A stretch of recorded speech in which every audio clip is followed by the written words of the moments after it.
Good evening. I am Tanya Keswani and I work with the programs team at Gateway House.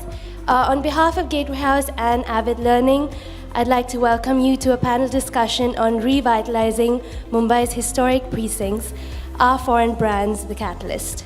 Thank you for coming. Also, we will start with introductory remarks by Asad Lalji, the CEO of Avid. So Asad, over to you. Hi, good evening, ladies and gentlemen. Welcome to this discussion. We're also live streaming this on Facebook, so to all our online audiences, welcome. And we're looking forward to an exciting discussion. Today's panel discussion is on re-energizing of historic neighborhoods through art, architecture, design, and commerce. How is the city being reimagined and how is the uses being redefined? Can arts and culture breathe new life into the city? How does international design, social influencers, and conservation architecture all share the same space? Our panel of experts will discuss how the changing landscape of Mumbai is also changing attitudes, one building at a time. We have the chairperson of the Indian Heritage Society, Anita Garware, brand custodian of Tata Sons Limited, Mr. Harish Bhatt, conservation architect and curator of the Heritage Walks at the Kalagar Arts Festival, Kruti Garg, founder and creative director of Ministry of New, Marlies Blumenthal, in conversation with author and Mumbai History Fellow at the Gateway House, Sifra Lenton. Welcome, panelists. Before we begin, I'm just going to take a minute to tell you a little bit about Avid Learning.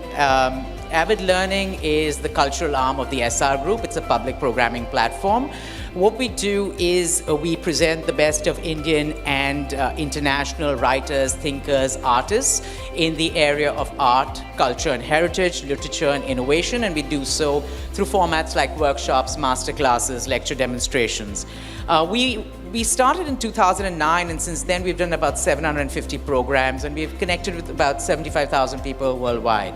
And we believe in our tagline that learning never stops. And now over to this discussion, a little bit about our anchor for the evening, Sifra Lenton. Sifra is the Bombay History Fellow at the Gateway House. She's a graduate in English from Elphinstone College, Mumbai, and went on to complete her bachelor's in general law from the Government Law College, Mumbai. She has written for a wide spectrum of Bombay-based newspapers and magazines. She's also been published in 2 books, Marg's Indian Jewish Heritage, Rituals, Life Cycles and Art, One India, One People, a book on communities of India. Her recent work has been a coffee table book on the Indian Navy, a salute to the sword arm, a photo essay on the Western Fleet. She is also on the board of trustees of the Sir Jacob Sassoon School. Welcome, Sifra. And I know Tanya told you to put your phones on silent. I'm going to ask you to do one thing, is actually now remove them out of your pockets and start using them. Get social, tweet, retweet, post, repost, tag. Our hashtag is Learning Never Stops. At Avid Learning, Gateway House has theirs. So look forward to an exciting discussion, and over to you, Sifra. Thanks, Asad. Thanks, Tanya. Before I begin, actually, I want to sort of contextualize today's topic. Firstly the subject is revitalizing Mumbai's historic precincts, and it is through art, culture, and more importantly, through commerce, business, and luxury brands which are now opening in these precincts. Now, the reason why Gateway House and Avid thought the time was appropriate to actually have this panel was because of the changes we are seeing all around us. We see Horniman Circle hosting an Hermes and a Louis Vuitton. We see Fountain Circle hosting a Zara store. We see Starbucks, we see Chroma.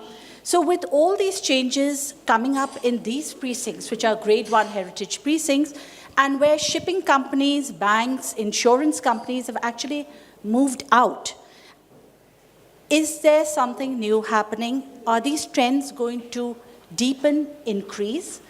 Is there something else? Are the footfalls going to change to these precincts? So that is one of the angles that will be discussed today. The second aspect is how are we going to basically seamlessly weld together the infrastructural development in Bombay, that is the coastal road, the airport, new airport coming, the new financial center that's coming up, the metro with so many of its branches all over the city. How are we going to seamlessly weld infrastructure, development, and progress, making Bombay a global city with its history? History is important for any global city. Every city needs its own DNA, and I'm really passionate about it because I feel that Mumbai has been, except for warriors like Mrs. Garware and a lot of NGOs, corporates, who have been battling this thing to conserve our heritage in South Mumbai. I feel Bombay needs this history, needs its roots to have its own DNA and its own unique narrative when it enters the globalized world. And this is going to happen pretty soon because we have the new International Financial Center, which the state government plans to build and inaugurate by 2020 at the Bandra Kurla complex. Already we have an international cruise terminal that has come up at the Indira Docks, and the International Arbitration Center at BKC has also opened. So keeping all these things in mind, there are 2 or 3 aspects which I'm going to really cover in this conversation, is basically what is the new narrative, how do we protect and make these precincts sustainable, and what are these precincts going to mean to us going forward. So with that, I'd like to really introduce my panel, which is a very interesting and sort of multifaceted panel. So the first person on my panel is Mr. Harish Bhatt. Now, Mr. Bhatt is very important to this panel because he represents the Tata Group. Now, as we all know that Bombay and Bombay's economic history would not be the way it was if it wasn't for Jamshedji Tata. And after that, JRD Tata, all the stalwarts of the Tata Group have in some way or the other contributed to the city. So I am particularly pleased to welcome Mr. Harish Bhatt. Mr. Bhatt is presently the brand custodian, Tata Sons, chairman of Tata Global Beverages, Tata Coffee Limited. He is also director on the board of several other Tata companies, including Titan, Trent, Tata Starbucks, Infinity Retail, Tata Unistore Limited, and Tata AIA Life Insurance Company. His career with the Tata Group spans 30 years. He is an alumnus of BITS Pilani and the Indian Institute of Management, Ahmedabad, where he won the gold medal for scholastic excellence in 1987. In 1997, he won the Chevening Scholarship for Young Managers, which is awarded by the British government. He has a strong professional interest, which is good for this panel because it talks about consumer behavior, business economics and business history, and strategy. He is a member of the Consumer Insights Panel of the Economic Development Board, Government of Singapore. He has also represented the Tata Group on the Executive Committee of the World Federation of Advertisers. Mr. Bhatt is a prolific writer who contributes regularly to various national publications. He has written 2 books. And in fact, when he walked in, I asked him how I should pronounce it, but I'm going to use both the pronunciation. One is Tata Log, which can also be pronounced as Tata Log, okay, and The Curious Marketer, which he released this year. Welcome, Mr. Bhatt. Thank you. My next panelist, okay. My next panelist is Mrs. Garware, who brings to the conversation her experience with heritage conservation and using culture to reinvigorate Mumbai's heritage precincts, like the Banganga Festival, which she was responsible for starting in 1992, and more importantly, her experience in using public-private partnership models to implement these restoration projects. She currently chairs the Indian Heritage Society Mumbai and has been involved in the restoration of the University of Mumbai's Rajabai Clock Tower and Library, the Darbar Hall of the Asiatic Society, and of the heritage structures of Raj Bhavan. Mrs. Garware has coordinated the publication of a book on Raj Bhavans of Maharashtra. Mrs. Garware, can you please join me?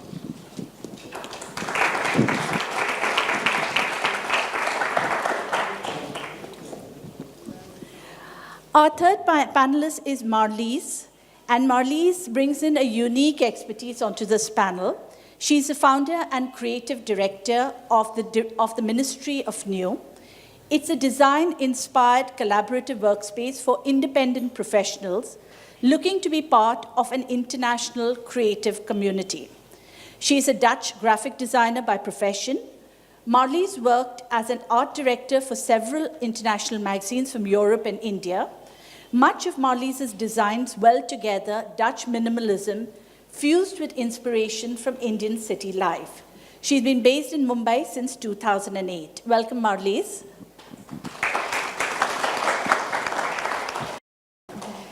Kruti Garg is come, has been a last-minute addition to the panel, but a most welcome one. She represents Aban Narayan Lamba and Associates and is a senior associate with Mrs. Lamba. So she brings to this panel 12 years of experience in restoration and conservation work. And more importantly is that for the last 8 years, she has been handling the Heritage Walk Vertical at the Kalagoda Art Festival. Kruti.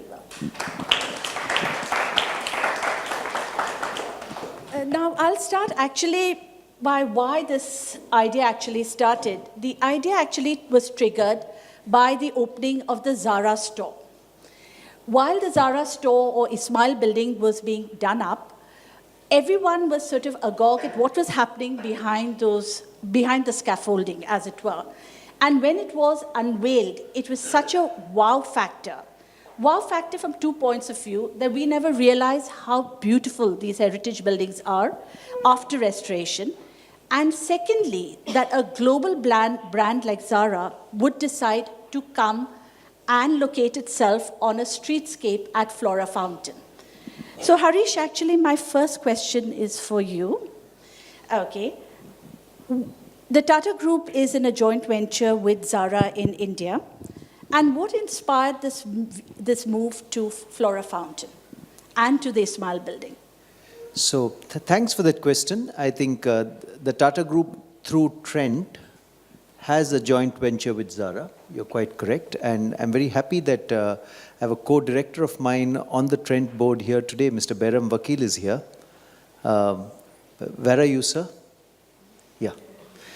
So both of us sit on that board together. And Zara is a brand which globally, I think, has believed in, as their own brochure says, has believed in being present on the world's main high streets with a complete focus on historical buildings and architectural details. So Bombay, this is their 22nd store in India, the store which has come up at Flora Fountain.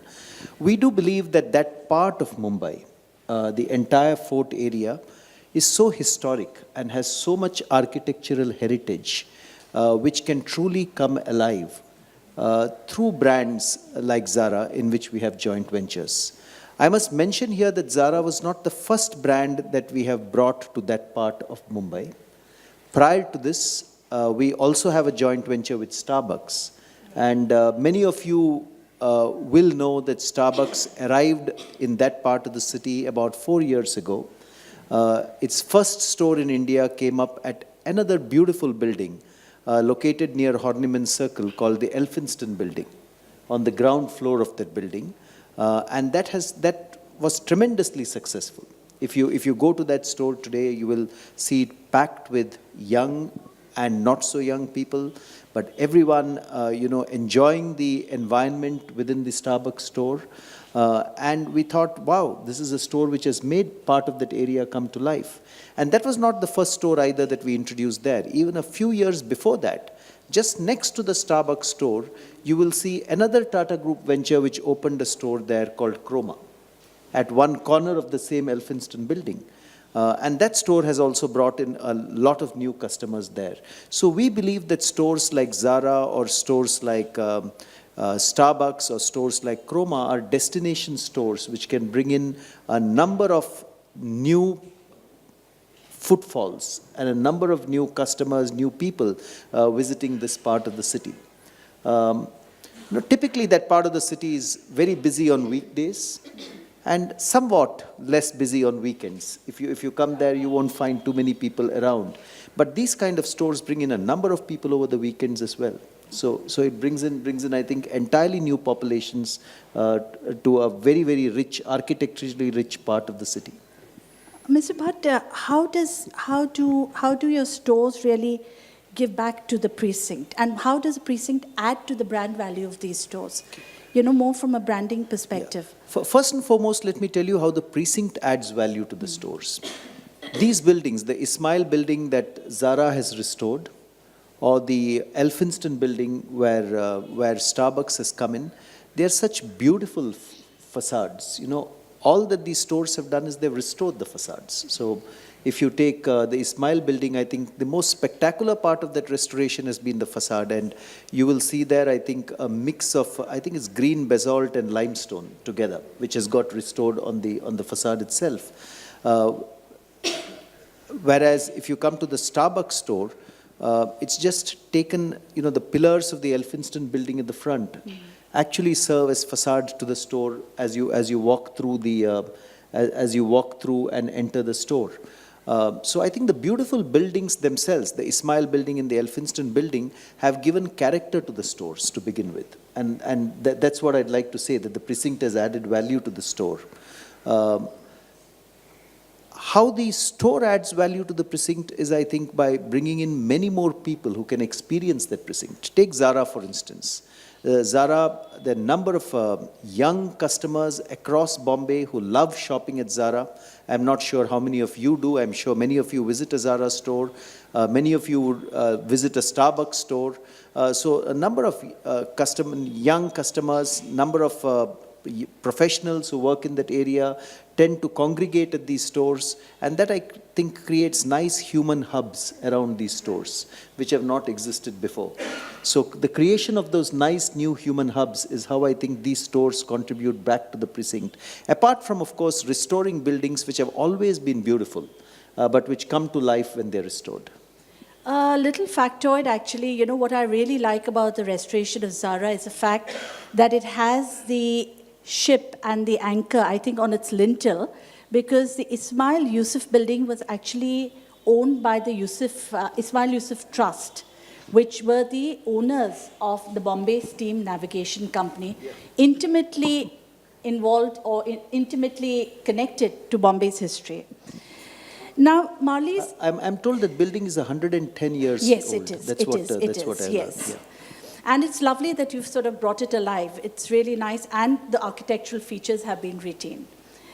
Marlies, now you have opened to creative. I mean, it's a new kind of a space. It's not a luxury brand or a big store, but Marlies has opened a very interesting kind of collaborative, creative space for young professionals to network in and work. Now, she had opened 2 creative spaces earlier at Santa Cruz and Lal Bagh. What worked on DN Road which did not work elsewhere? Mainly. Yeah, in the sense is, why has the DN Road, your new flagship store at DN Road, been so successful, unlike the previous 2 stores at Lal Bagh and Santa Cruz? No, it's definitely for me the center of the city is still Fort. Although I live in Bandra, which is also very young and happening, and I think there's a huge market for us, what we're doing. There's lots of young creatives and freelancers and startups. But for me, the flagship just had to be in Fort. For me, it was a given thing. Plus, where do you find any place like that with the high ceilings and the grandeur and such character? That's, it's very difficult to find anyway. So it was a given. No but question. Felt, the Lal Bagh also is a mill district. It didn't work there. What is the reason for that? I mean, and that's a bit, it's east of Parel in a way. It was a bit too off, I think. I loved it, but it was serious pure pioneering. For me, I love that edge and the bazaars and everything. I think it's also because I'm a foreigner, so I kind of, like that exotic part of it. But yeah, not everybody agreed to that. I think for a lot of people it was still too far to get there, and then in the night there were a lot shore and a bit too local. That's, I think, the reason a little bit. This works much better, and of course we're near a station. VT station is there. It's part residential. It's a big difference, yeah. And now I'd like to ask Mrs. Garware, do you think this shift of making South Mumbai, Heritage Mumbai, a sort of a hub for cafes, luxury brands like Hermes, Zara, Louis Vuitton, and others, do you think the narrative is changing in these areas? It's acquiring a new character. Is there something happening here that we're missing out on? I think it's bringing it alive. I don't think we're missing out on anything. But we are certainly forgetting other parts of the city. Okay? Because it's not only South Mumbai or only the Fort area that is important for this city. And I'm not saying this only because of Banganga. I think one of the best revitalization has been your Phoenix Mills compound. I think it's marvelous what was done with Phoenix Mills. Unlike, Mumbai came up as a mill city. Mumbai owes its birth and its growth to being a mill city. That has to be revived. We've got the largest port. Right. Okay? And that port is all reclaimed area. Nothing is done there on a Saturday or a Sunday. So we need to do something definitely with South Mumbai, with North Mumbai, differently. Yes, I agree with Malis that there are different type footfalls. But we need to look at both. Kruti, would you like to add in out here? Is there something happening here? As Mrs. Garware pointed out, that it is our port actually around which South Mumbai has grown. Every activity and office has been to service the port. So she talked about Ballard Estate, and of course subsequently the mill areas came up. So do you think this kind of movement of opening new kinds of spaces is going to deepen in the coming few years? I do think it will, but taking on from what Mr. Harish was saying and then Ms. Garware said, is that when we're talking about reviving historic precincts, it's not just about getting newer things and making them alive and spiffying up the building and making it look chaka-chak, but it's also about reviving the essence of the use of that building or that space.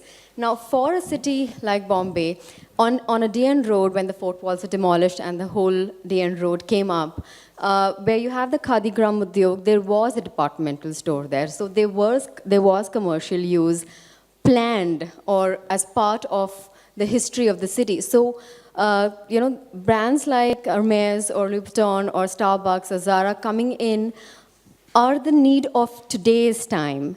And they are not just reviving the building per se, but they're reviving the way this area was designed as a whole, as a space. And it's allowing more and more people to use them, making it more and more accessible, making people more and more aware of the culture, the identity that the city has because of its architectural history and heritage.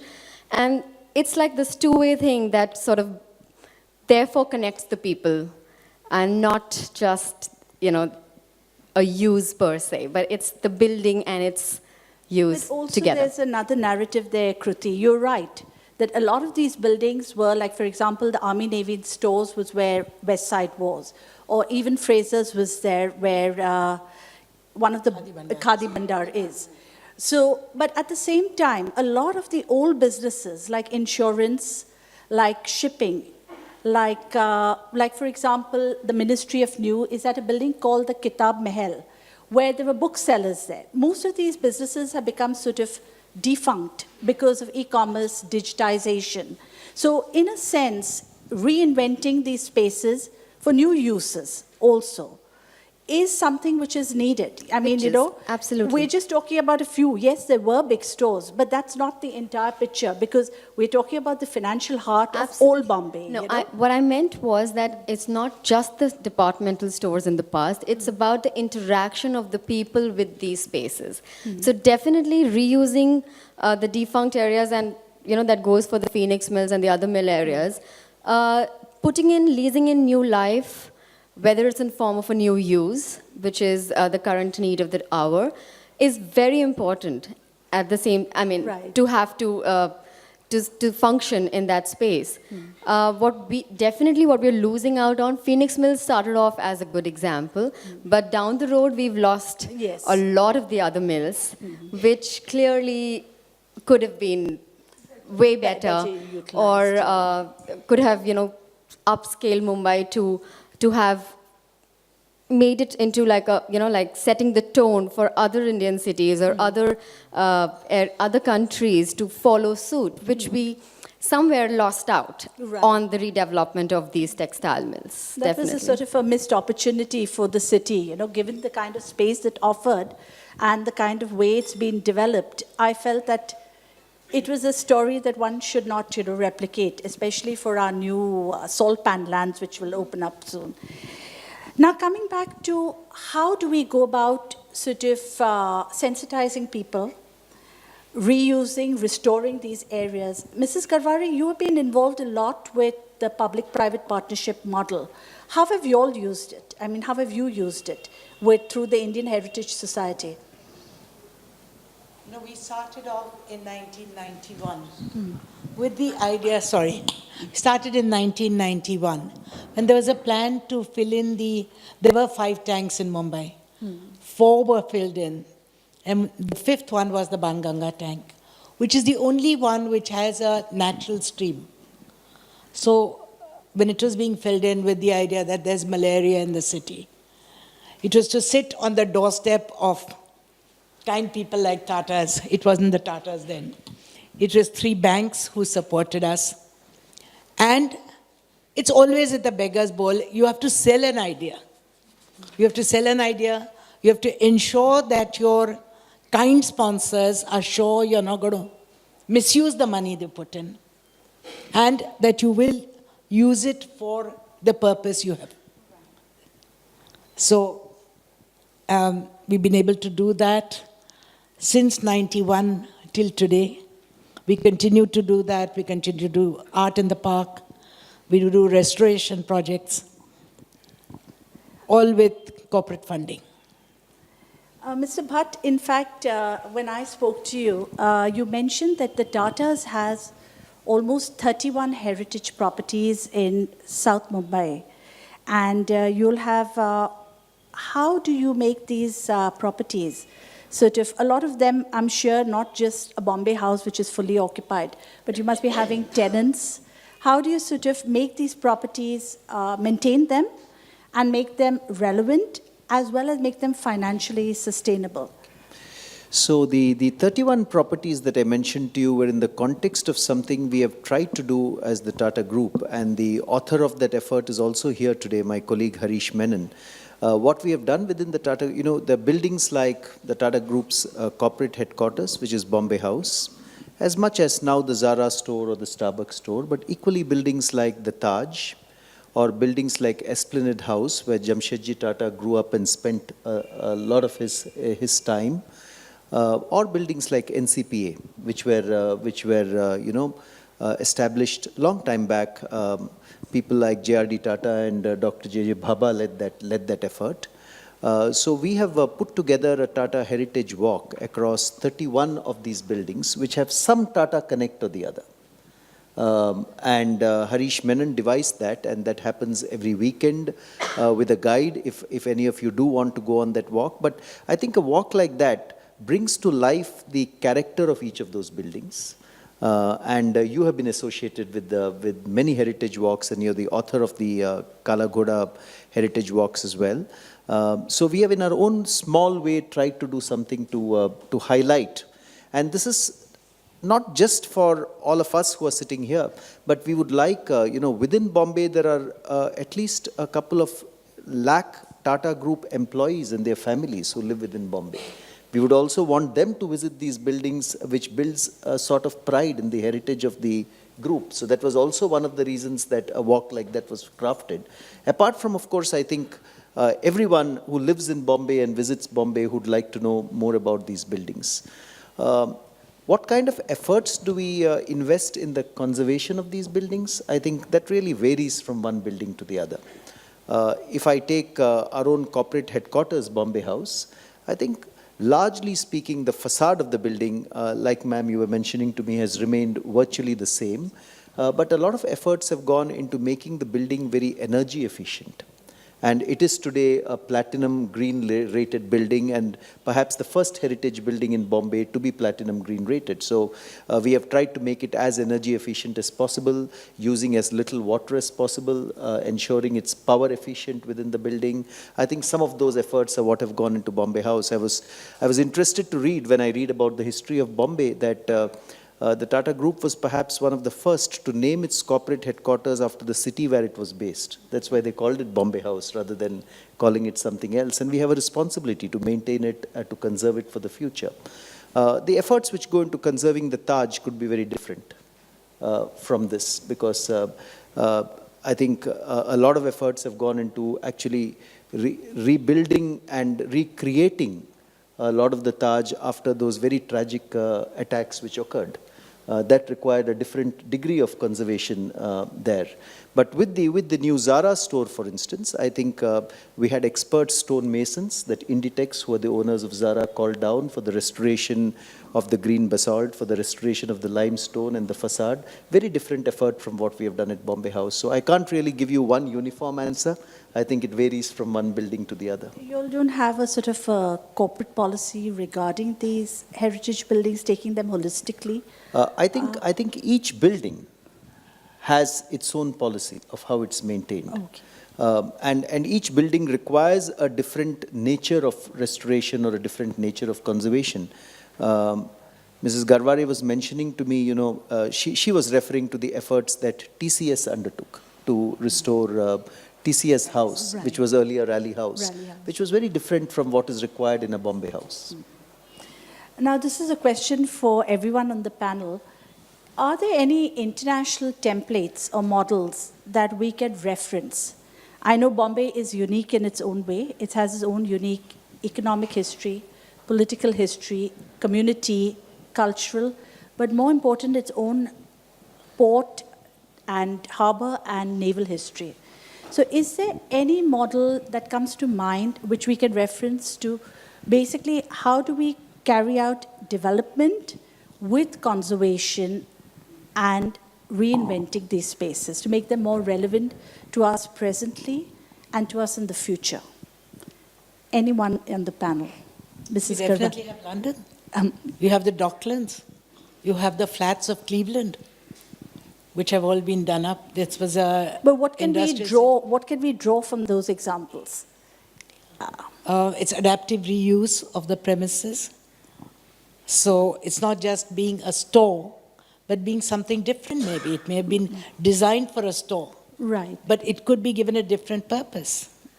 Your warehouses could have Tate Modern. Right. Was a warehouse.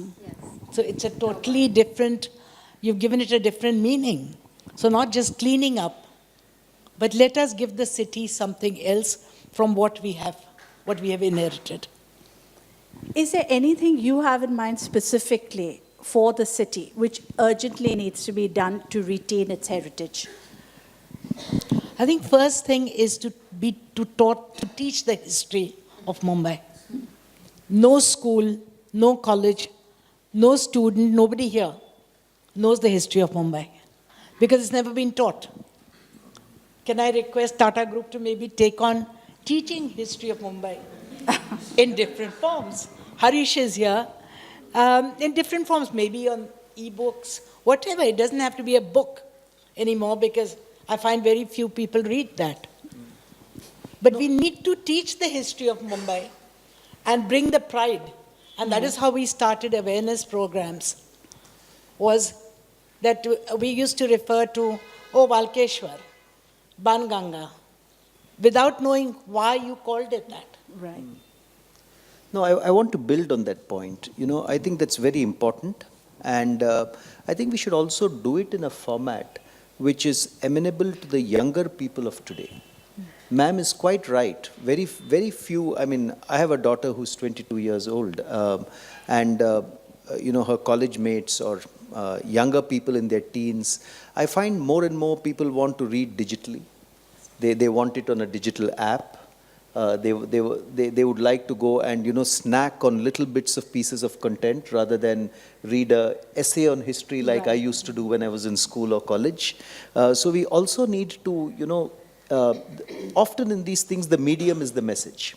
So we have to ensure that we use contemporary media to tell these stories. And I agree with ma'am. I think sometime next year, when we step into the 150th year of the Tata Group, we are looking at putting a digital app together for the Tata Heritage Walks. And let me see if it's possible to blend in, many of the aspects of the history of Bombay around that, at least as a first starting point. Kruti, would you like to add something to this? Yes, to the question for the international examples. Right, yeah. So there's lots that we can actually draw inferences or completely maybe use them. Not only physically, but also in terms of policies that we have. So a lot of times where we lose or we sort of don't have a larger vision in terms of putting things in place towards a city plan or towards heritage conservation and using them. Definitely want to stress upon conservation is not anti-development, and it does go hand in hand. And one example that comes to my mind when we're working on a project that my office has been involved in is on the Crawford Market. Right. And it was almost on the verge of having a monstrosity of a structure being built with an FSI of 4 in the compound or in the complex of Crawford Market. So normally an understanding would go, so you have a grade 1, so you have listed buildings, so you assign them a certain significance based on its character and significance. So a grade 1 building such as Crawford Market would be understood as, okay, you keep this building, the rest of the plot is up for redevelopment or reuse or fragmenting it into smaller plots or putting it out and making something big. So which almost was on its, it pretty much got done till in time we could tell the authority, which was MCGM, and tell them that you can use the current FSI which is on this plot. You can still make for redevelop the entire area, but keeping in mind the vista, the height restriction that is in force in that area. Also, VT, CST station, which became a World Heritage Site in 2004, comes with an area called a buffer area. So a World Heritage Site needs to have its surrounding areas intact up to a certain degree. Also visually, because that's the first thing that impacts anything is visual. And now that the drawing or the plans which is going through is of not going above the height of the clock tower, which is that. So everything is going to be reconstructed in the plot, not touching. So the main building has been restored. The other area will see a plotted development. Giving it back to that market space, giving back a courtyard which was designed for like that in the older times, where people can, when they're doing a shop, when they're going to the market, also, it's not remained a wholesale market anymore, but people will go there, they'll spend some time, there'll be cafes, there'll be areas where you can, do a little bit of everything and still retain the historic character of that space. And this was really what came to use was Covent Garden Market in London or Smithfield's Market, which was a meat market. Right. And so we had a beef market in the Crawford Market, which was originally with those typical details of hooks and stuff like that. And the way the complete Smithfield's Market was done abroad and completely infused with modern infrastructure, keeping the historic character intact, is what something that immediately draw references.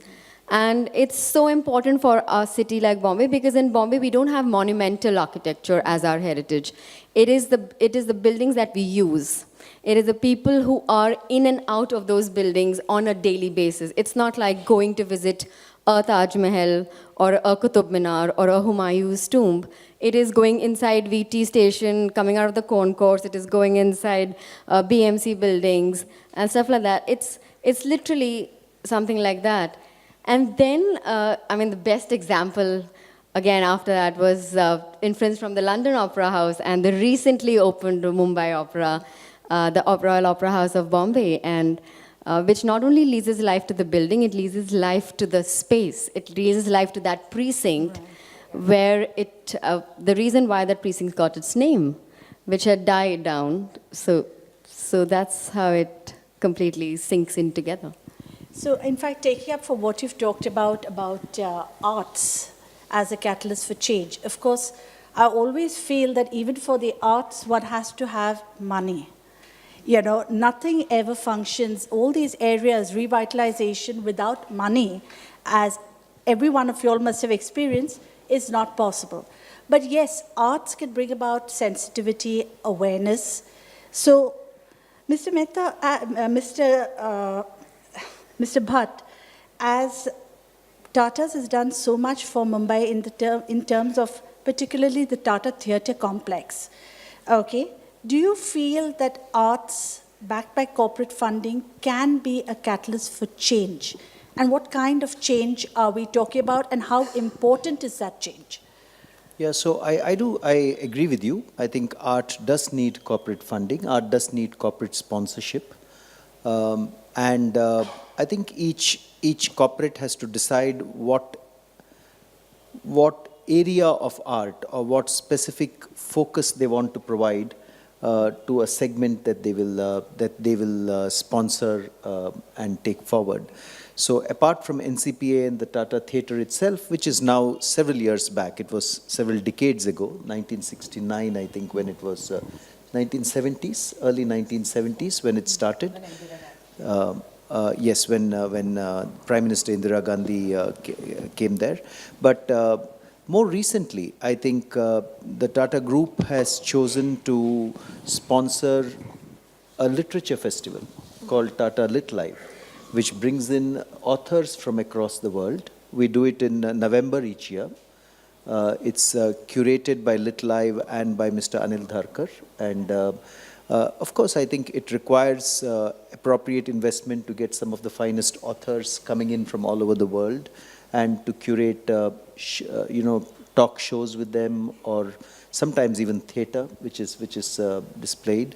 I find it makes a big change because suddenly you have young people from all across the city developing a new interest in literature and I think it brings together local authors from Bombay, authors from India, as well as authors from all over the world.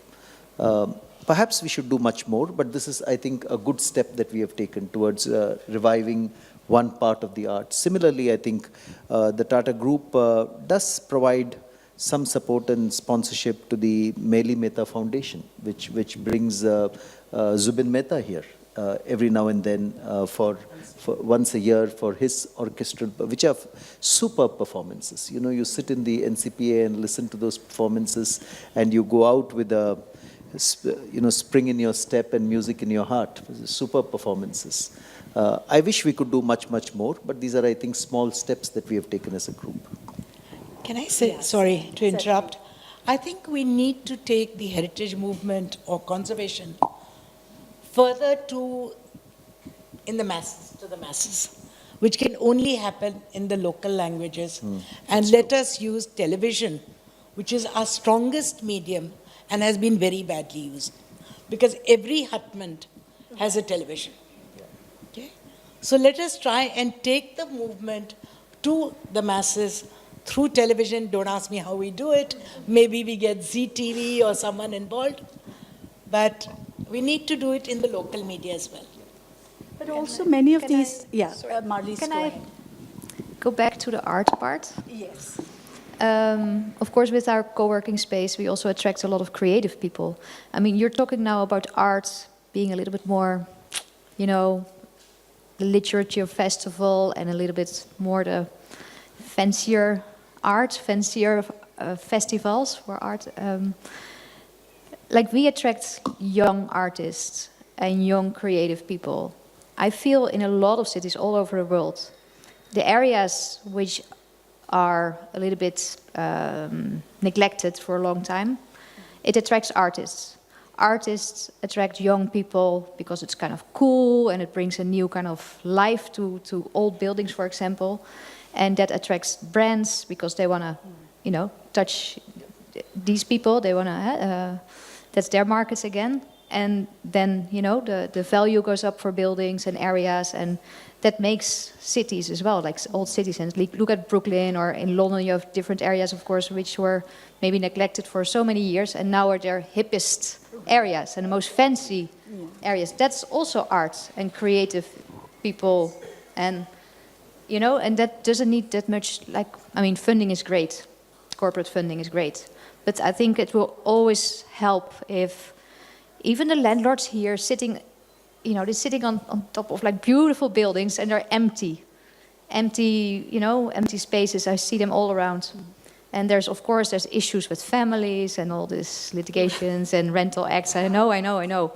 But at least, you know, if they would open up at least to some artists, like make ateliers or spaces to work, even if it's for a couple of months, it can do a lot for these old buildings as well. It will attract new people, young people with new ideas. They might be able to help you even with restoring a place. That's also art. Like, I think it's a huge factor in redevelop and revitalize old part of the city. Don't you see that happening on DN Road with Studio X was there, that you have Jana Prabaha. But that was, you know. Yes. You know, especially, and... But funded. Right? Yes, I guess. Yes, you know. That's true. But crowdfunding doesn't work for this kind of a thing? No, I think it's the owners. I mean, it's not only about money. I think it's also the will to, you know, use your space. You have all this, how many square feet space, and it's just lying there. It's just lying there and getting moldy and old and, you know, stuffy, and it's a shame. I find it a shame. It's. Well, it's when you come over the flyover near Mela Restaurant, and you look at the buildings on the left-hand side, and you wonder why those buildings are lying the way they are. There are two chimneys that are beautiful. The example of only octagonal high-rise chimney. This was the buildings built in 1902, built as the sewage, you know, treatment plant for Mumbai. We moved it, we had a trust done, the Bombay Chamber of Commerce and the BMC, which owns that.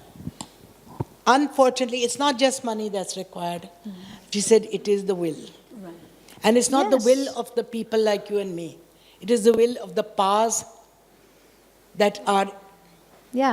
Because I agree, of course. The whole buildings were pulled down. There were 3 buildings. We pulled them down. The material is stacked. We rebuilt the buildings. They won't let us bring them back. Mm-hmm. And it's also the public art. I mean, we're only talking about closed spaces. We're talking about bringing a select few people for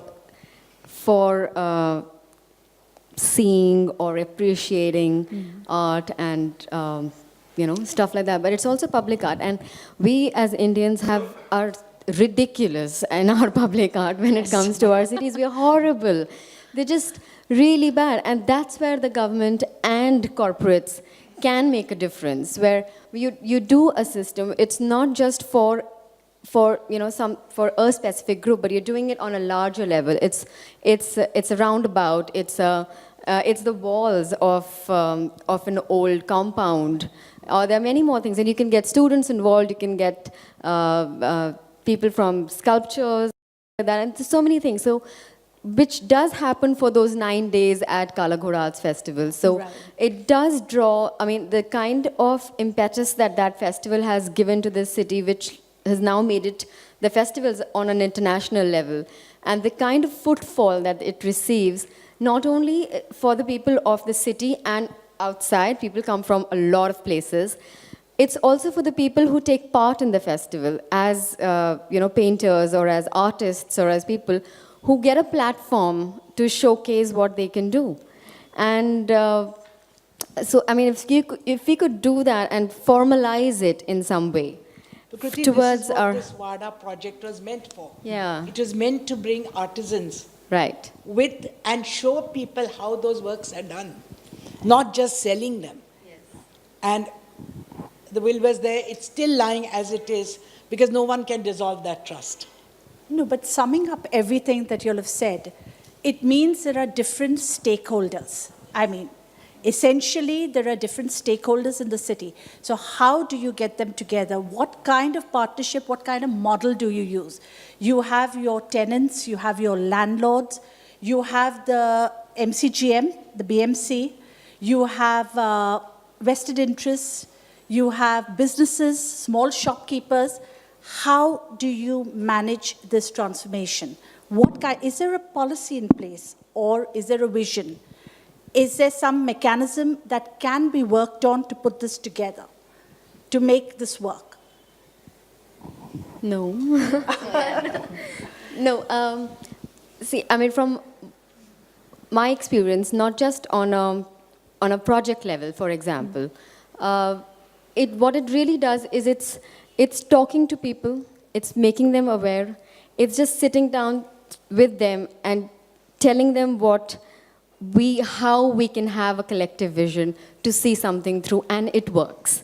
And it works in this city like no other city, because there's so many things that have happened in this city which have started from citizens groups. So it is these citizen groups which were located in certain areas like the Oval or like the Hanuman Circle Association, like the Heritage Mile Association on DN Road, like the Kala Ghoda Association.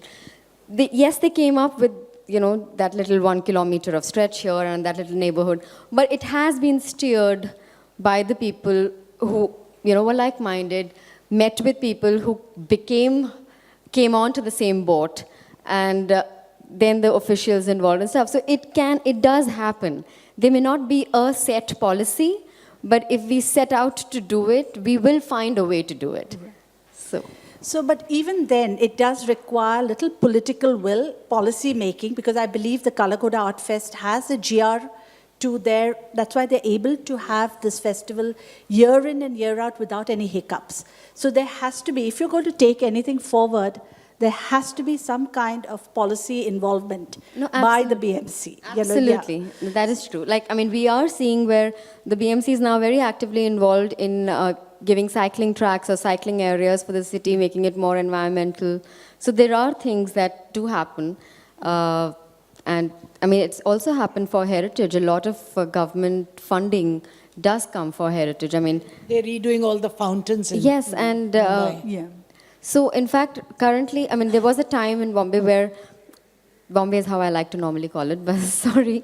But yeah, there was a time when there was more funds with the corporates and with the private players who were spending money towards restoration. But today, you do see a shift. You do see that the government has allocated certain funds towards heritage conservation, towards their own, like PWD pretty much probably would be the largest owner of historic property in Bombay. And obviously there are multiple users in it, but a fairly large lot of it. They don't own it, they look after it. Or they have it, they are the custodians for it. So they do take care of them, and they are the custodians. So nothing can happen to those buildings if it were not for them to fund them. So there are some ups and some ifs and buts.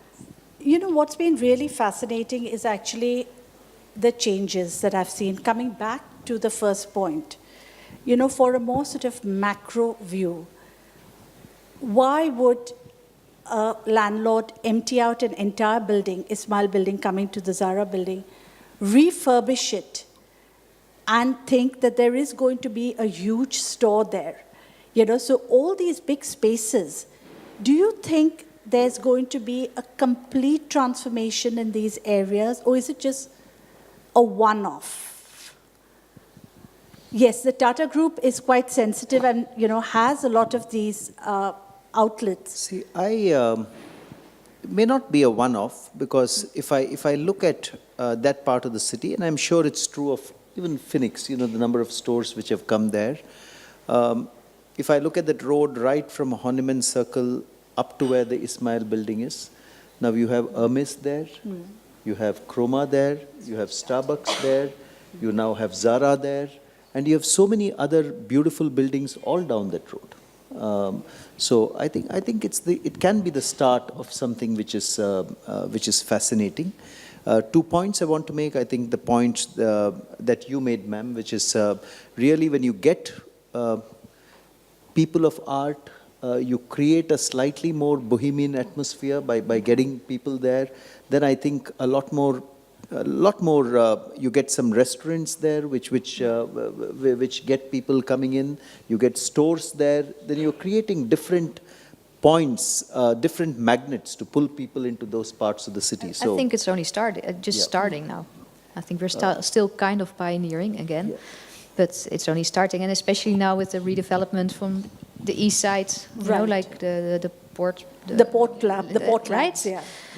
If that's, I hope that will be really well planned, and if that gives a kind of contemporary feel to the city, and then you have this old part, the historic part, that contrast that will work really well, I think, and it will attract a lot of young people, quite internationally. I mean, it's an amazing, beautiful city. Honestly, it's spectacular, I think.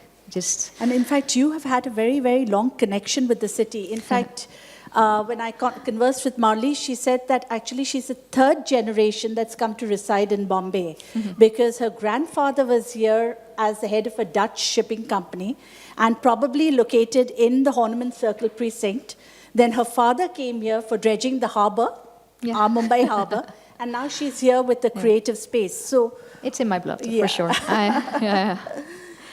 I must pick up on one other point, though, that Mrs. Garware and Marley both made, which is, I think, as a consumer and as a marketer, I think there is this very, very interesting tension of taking a very contemporary brand or contemporary activity and staging it in a building which is historic.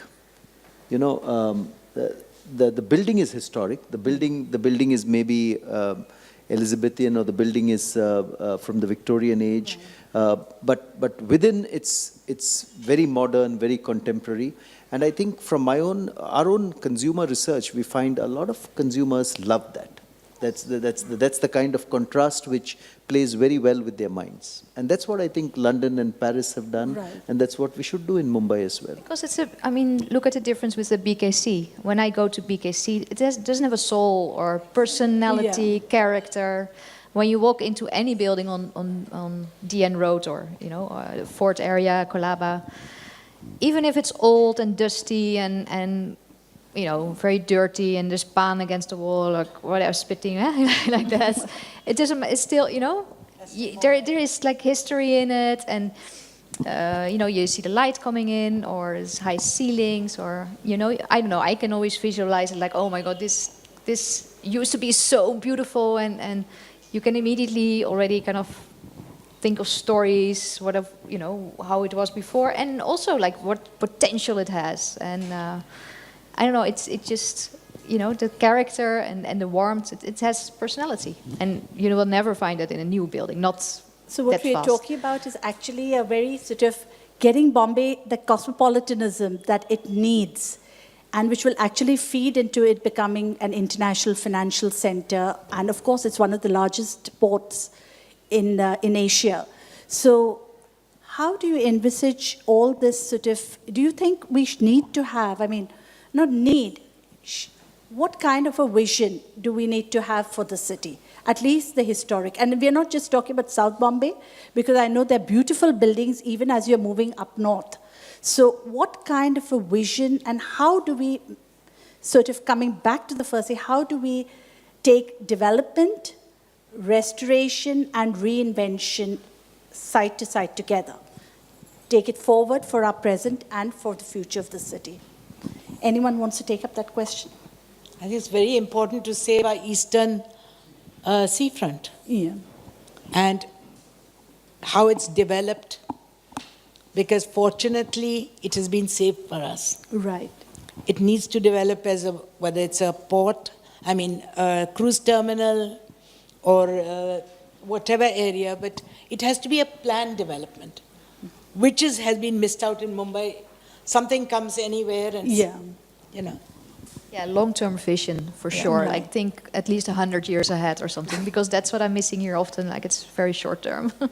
I have some urban planners within my friend circle, and that is needed, like proper urban planning. Huh? Yeah, Mr. Aisira, he's gone. Yeah. Where is he here? No, he But just left. long-term vision for sure. Yeah. But I'd like to take a stab at it and go back to what Mrs. Garwari said, which is, I think we have to be authentic to the history of the city. The mills are authentic to the history of the city. The office district of Fort and DN Road is, and the shopping district as well, like she pointed out, like Ruthi pointed out, is authentic to the city. The ports are authentic. The port is authentic to the city. The mangroves maybe are authentic to the city, and part of the city's natural heritage. So we really need to identify, 7 or 8 of these very authentic elements of the history of the city, and then look at how to make each of these come alive, like the port area, which you referred to, or like DN Road, which is now coming alive. So maybe there is need to imagine these authentic spaces and see what is the soul of those places and how do you give them new life. Would you like to add something? Yeah, Kriti? I think the agencies who are responsible for planning the city should talk to each other to start with, because what they are doing in one office, the other person doesn't know how it's impacting them. The transport planner is cutting a road through a plotted development. There's something else happening at the... So what you really need is that if there is a plan that has been chalked out, if there is a vision, if there is a complete holistic approach, and it just does not apply only to heritage or historic precincts, it applies across. Because if it happens across, it will trickle down to the heritage aspects as well. And if that happens, automatically examples like government intervention and funding or budgeting or something for the historic properties, buildings like, corporates, pumping in their money or funds to restore their structures or the character or the identity of the area that they belong to, along with examples like Opera House, where you have a private owner who put in their money without any help from any government and gave the city the new cultural space, which is, so that as an example, people learn with examples. So if it is happening, I think it's going to continue for the better. It just needs to be keyed in and tied in at the right point. No, so that's what you're right. It's just fragmentation of effort. What we actually need to do is actually get back to the core of the city. The sense is, what made the city a global city in the past? Was its port, its harbor, its merchant communities. It was all together. Yes, all together. So everything grew out of one, and that's how we need to take a holistic point of view to tie all these elements together. And that's why we need all the departments to work together. Would it help to have a chief executive for Mumbai? Which was sort of like a mayor, not an elected mayor, sorry, but like you have in New York. But then the entire governance structure needs to change for that. Exactly. Yes, it's a difficult call. Any questions? Yeah. Yeah, the first question is posed to Ms. Garwari and Mr. Bhatt by Aaron Patel from Teach for India. He's asked, how can we balance the gentrification that accompanies revitalization to ensure that heritage remains accessible to all Mumbaikars from all walks of life? That's an interesting question. I need to give it some thought. I can't honestly, off the top of my head, I can't give all the. I think, the way we have, as a corporate, when we look at heritage buildings, One is, of course, we do our best to conserve the buildings that are part of our corporate. So that could be Bombay House or TCS House. We do our best to conserve those buildings. And there, I think, the way the external facades are, or the way the buildings look, or the way the buildings are within, we maintain them very, very scrupulously. But I can't say those buildings are open to people from all walks of life. They're open to people who come in to do business at those locations. There are other heritage sites which you know, if I take NCPA, which stages a lot of theatre, which stages a lot of art shows, they are open to people who want to participate in those shows. Something like the Tata Literature Festival, for instance, is open to everyone in Mumbai. I think there is no fee associated with it. People can come as long as they're interested in literature. They come, they attend it, and they go. But I do agree with you that it would appeal primarily to people who are interested in literature and not necessarily to people who are interested in all walks of life. So those are some of the efforts we can do. But it's a question which requires more thought, and I will give it more thought. Thank you. So, I'll tell you about the heritage rules. I was on the first heritage committee when the 627 buildings were listed under 3 brands. Now, for instance, we did the Banganga festival from 92. In 2006, the Awaz Foundation got a rule passed against sound, decibels of sound, which is very, very good, that we should not have a noisy city. We should not live in a noisy city. But to say that within 100 meters of place of worship, there should be no noise, the temples make the maximum noise. Then we tried dispersal of sound in another form. It bounces, it echoes off the walls. Now we can't knock off the walls of the tank. So there have to be rules that maybe the rules need to change as per the precinct. Okay. Thank you. Or we tried that. We went to the Supreme Court. It didn't happen. Yeah. Okay. The next question again is posed to Ms. Garwari and Mr. Bhatt, and it's by Commodore Johnson from the Maritime History Society. He asks, what more can be done to bring alive the core of Mumbai's heritage, the maritime dimension? Fort and docks do not reflect our maritime past, and how do we revive this part? See, I must be very honest and truthful here, okay? I do not know enough about our maritime history to be able to answer that thoroughly. But at a broad level, I agree with what Mrs. Garware said, that the port is the reason why the rest of this part of the city came to exist, and therefore celebrating the port. I mean, maybe through its architecture, maybe through the wide open spaces that there are, or making it accessible in whatever fashion it is possible to. I guess would be the ways forward, but I'm not educated enough in the maritime history of the city to be able to give a more detailed answer to that. Last year we made a suggestion to the Port Trust that we should have a sonnet lumiere on the history of the city, of the port development, and they have the most magnificent photographs of the port development. We could bring it alive, have a museum.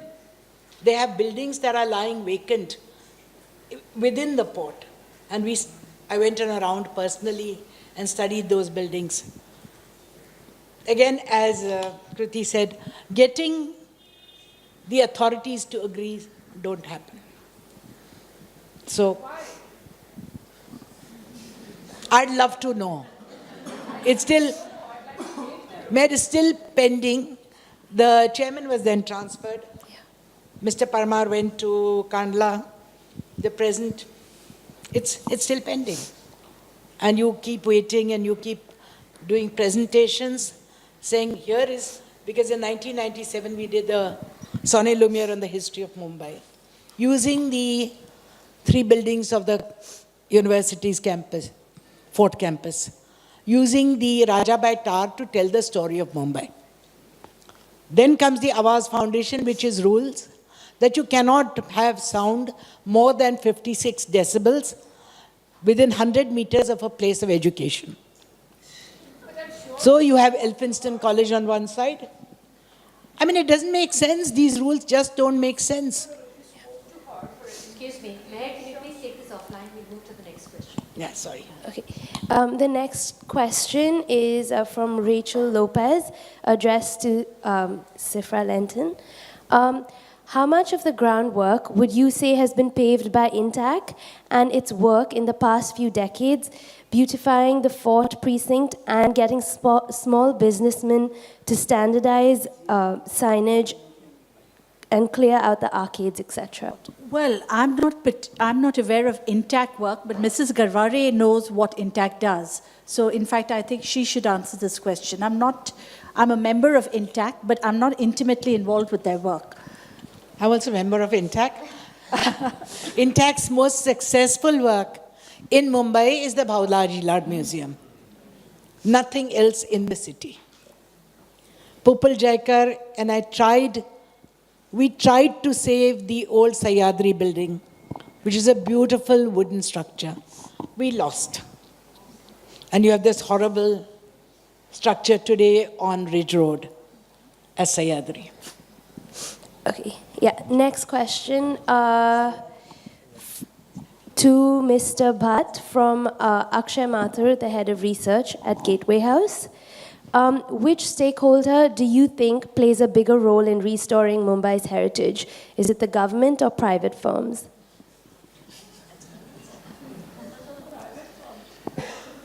I think we've just heard a lot of discussion about how the buy-in of all stakeholders is required.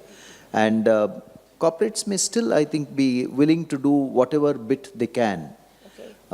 But eventually, I think it does require the buy-in both of corporates and of government firms. I don't think it's possible to say it's one or the other. It has to be a handshake between the two.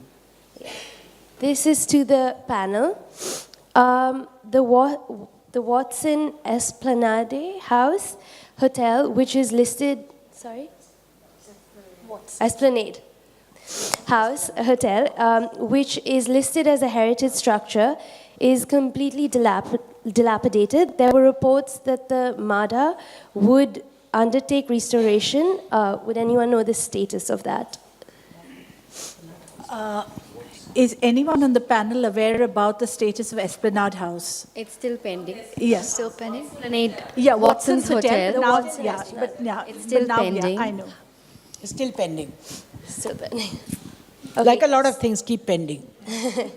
Okay, I think I think that's done. We'll wrap up the Q&A with that. Okay, I'd like to thank my panelists for being here today. Thanks a lot. Thank you. So we're not done yet. Actually, there are lots and lots of questions, so I'm going to request all of you who have had unanswered questions to grab the panelists right after this, because there are refreshments still being served. And thank you very much for I can see there's a deep discussion still going in the panel. Thank you all for coming. Just to let you know that this building itself is a heritage building. It has been lovingly restored, and we have actually someone who's part of the restoration group is here in this audience, and I think they've left just now. And also, if we are talking about